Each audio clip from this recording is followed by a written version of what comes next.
What's going on, guys? On today's video, you're coming along with me on a learning experience that I'm going blindly into. We're going to be trying to convert an SRX rear differential into an LSD. It's an open diff, 3:9:1 ratio, and the goal is to convert it to an LSD differential.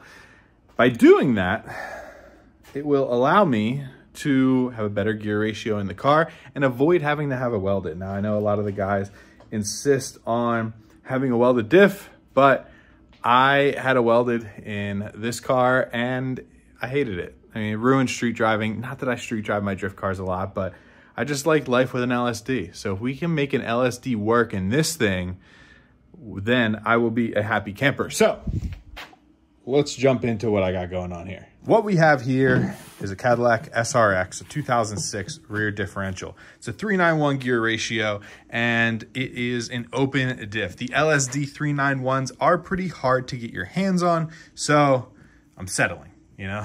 Gotta get what you can get. I got a really good deal on this.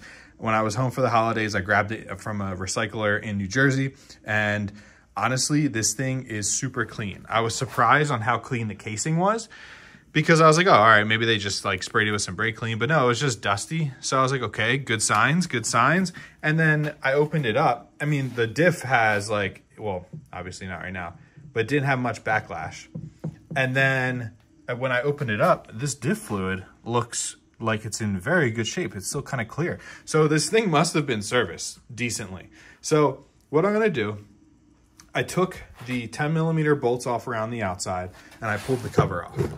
So this is just the outside cover. These diffs are weird. That's why I said you guys are coming along on a learning experience with me, because it's like a side load. So once this was out, I basically was able to just lift the whole differential assembly out. As easy as that. So my idea is that if I don't touch the pinion, will I have to re-shim anything? Because basically these bearings just press right up against the cover, and I don't see any shims. Really? I don't know. I could be looking in the wrong spot. I don't really see any shims or anything on here. They literally just sit into this pocket right here. So I'm wondering if there's shims on that side. I don't know. This is going to be an experience we're going to figure out together. Let me get this thing on the ground. I'm going to set this tripod up, and then we'll go from here, because I'm also going to get some rubber gloves on, because my idea is I can take the V, another spare V diff that I have, take this ring gear off, put it onto that diff since it's an LSD carrier, and drop it right back in without shimming it. But I don't know. So let's see. I'm gonna get this on the ground, get you guys set up, and then we'll get started. So here is one of the spares I've had laying around for quite some time now. I got it off of a guy that I bought replacement axles for from the black car, and he was like, he threw this in the deal. I was like, sure. But it's an 04, so it technically has the weaker case, but the internals are good. So we're gonna zip it off. And like I was saying, as far as cleanliness, like that SRX cover and all is so clean. I mean, the V's had more of the issue with the fluid coming out of the vent. I guess the SRXs didn't, but this thing is pretty crusty. And something, I don't know how that one's so clean. It was definitely like an old person car, where this, not so much. So we're gonna get the cover off and see what's inside.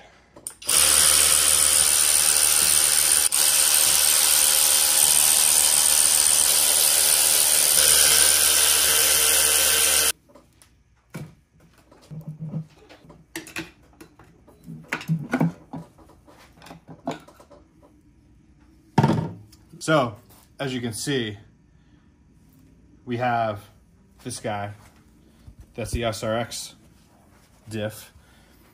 And then we have our CTS one, and this is basically how it comes out. So, we're in good shape here. It's obviously not centered. So, this one had a significant amount more backlash in it, but it just kind of, I just get my hand in here, and I just kind of grab from the outside. I just picked the whole thing up. This one looks pretty good on the inside as well. everything looks pretty normal. The fluid is just darker than it was in the SRX diff. It's got a darker tint to it, but whatever. It's a functioning diff, and we're really just robbing it for this carrier unit right here. So now my next thought is I'm just gonna pop these bolts off to get the ring gears off and see if it is as easy as I think it is. Will these guys just come right off, and will I be able to just swap it and slap it back in? Let's find out.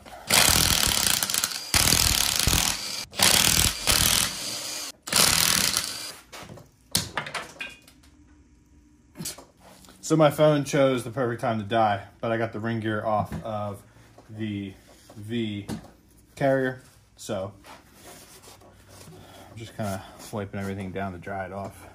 But now I'm gonna zip the ring gear off of the SRX carrier. I'm just going to repeat the process of not having to tap it at all. Okay, cool. That makes it easier, I guess. All right, well then. Gonna have to make sure I don't mix these up. So that's a 391 ring gear that we are gonna be using. This SRX diff, I'll tell you what, it is in fantastic shape. I kind of wish I was able to find an LSD that was that clean. So I'm gonna flip this before I screw these up.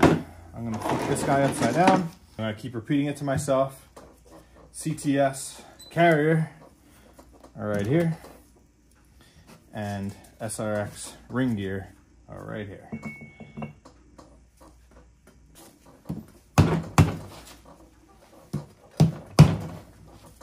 Alright, that should be on snug enough. I'll probably do it by hand. Go in like a star pattern, and we'll just walk it on.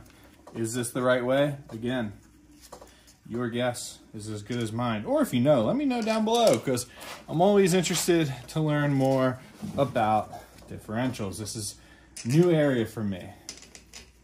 I opened up my T56 and I realized I'm not ready for transmission stuff, so we'll give it a shot with differentials.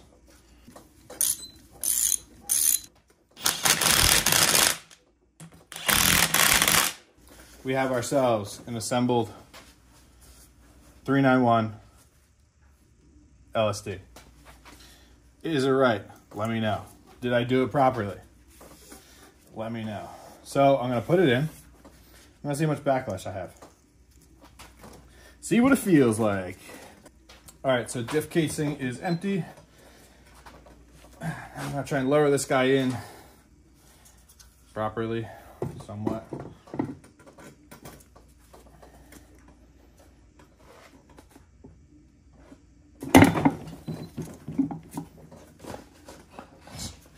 Like that.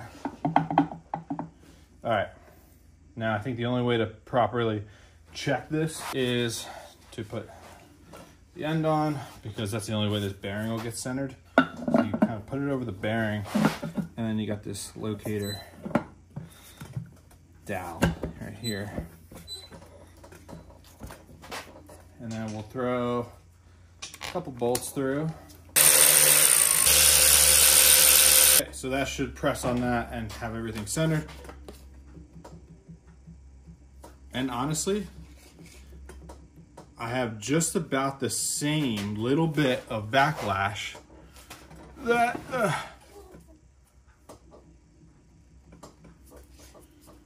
had before. That might work. I mean, turning it doesn't make any noise. Everything sounds okay to me. Has that little bit of backlash, which is not bad compared to what's in the car right now. And I think we're good. I think we just created a LSD 391 differential. Sweet. Fingers crossed. Keep those fingers crossed that it works on the track and it doesn't blow up into a million pieces. I will continue to carry my 373 around with me to the track in the meantime, but I'm sure we'll know if it's like whining real bad or anything like that. But I'm not going to throw the rest of the hardware in here because I'll probably just pre-fill it, and with the cover off, I'll just dump the 2 quarts that it takes or whatever it is, I forget off the top of my head, and then we'll be good. Now, the only 2 other changes that I'm going to have to make for UV guys that want to put an SRX diff in your car, well, one, just like any of you should, you get rid of this factory bushing. It's crazy, like this bushing isn't even cracked. I mean, I can move it because it's just soft rubber. No cracking or nothing. I would love to know how many miles this SRX had on it. They don't say anywhere, but I'm genuinely wondering, concerned of how many miles this thing actually had on it. But the other thing is, on the input shaft here, whatever you want to call it, we actually have to trim this nub down flush because I'll show you on the V-diff, but we got to rip this nut off and we got to replace this flange, this input flange, or I guess it's the input flange. On the V-diff, we have a short stub and we have a different flange, so that's the flange we need to rob. So that's basically all you need to do. Let's see if I have a socket for that. I think it's a 35. 35 seems like it fits on there pretty good. All right, so I think it's a 35. I'm also gonna mark with some white paint how many threads are showing on that shaft, because I don't know if this has to do a preload or anything, how tight you make this. So I only see 2 threads showing in there. So, well, when I go to tighten it, I'll just make sure there's 2 threads showing. So let me try this 35, see if I can zip it off. And actually, I don't know. It's weird because it's like a really shallow nut. Oh yeah, I mean, that's on there. All right, guys, so from wherever I left off in this project, I've been just waiting for a socket to come back in and then just some time to jump back into it. So one of the things I think I'm sure I mentioned earlier is we had to cut the little nub off the end of the input shaft here. So I just cut it off with a cutoff wheel. So that is off. And now we have ourselves a spot that is ready for the CTS-V flange to go onto. What I did was just put a little bit of grease around the seal surface, and I put just a tiny bit of grease on the splines in there, just to make it easier sliding on and off. So we're gonna go ahead and also, while I obviously don't want this to loosen, I'm just gonna put the slightest little dab of anti-seize on there. Of course, now it's all over my gloves, but let's see, we'll get this thing slid on.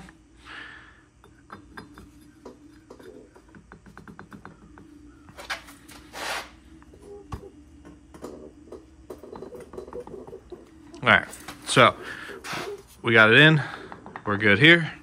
So now I'm just gonna take the cleaner of the 2 nuts. This one's the winner. I think this one was actually off the V. And we're gonna get it threaded on there. And I'm basically gonna tighten this until it's showing about 2 threads on the shaft here, because that's about where it was when I pulled it off. And with that, we have our 2 threads in there showing, and we got ourselves an assembled 391 SRX diff with a CTS-V LSD carrier. We got about the same little bit of play as we did before, so that shouldn't be a worry. And if anything went wrong with me tightening this up or putting it together, I'll certainly hear it when I go to drive this thing. So we're pretty much done here. It's ready to go into the car. Now I will be pushing this bushing out and taking the poly bushing that's in the current diff on the car and throwing it here. It's a rev shift, so it's a 2-piece, so I can just pop it out, pop it in here, and we'll be good to go. But basically, that is all you need to do in order to put an SRX diff into your CTS-V with a 391 gear ratio. Now, there are other cars like the Solstice and the Sky that will work in this application, but I think there are some changes you need to make with the mounting brackets a little bit, or shave something off. This, the SRX diff, is a direct swap as long as you still have your V diff, and you can get this flange off of the V diff. So that's it. Here's your part number right here for an SRX 391. And yeah, we started with an open diff, and we now have an LSD. One more thing I want to point out. So they always say that 04s have the weaker cases and they beefed them up, and 06, 07s are good years. So if you want to look here, this is the beefing that they did. Top of the case here has just ribs, straight ribs, right? Bottom of the case looks like that. All right, pretty standard. And I don't think the back is any different. Let's take a look at the back. Just lay it down here. Back of the case has actually nothing on it. So that's basically what it looks like all around. We'll flip it back. So 06, look at it's more, instead of just straight lines, they have a crisscross of lines on the top. And then on the back, it's just not a plain back. They have two ribs right here. This section's raised a little bit. And I'm trying to see from side to side. The sides look about the same. So this is that extra supposed strength that you get on the later gen diffs. So while the one in my car is an 05, which every year they seem to have improved it, we can compare the two.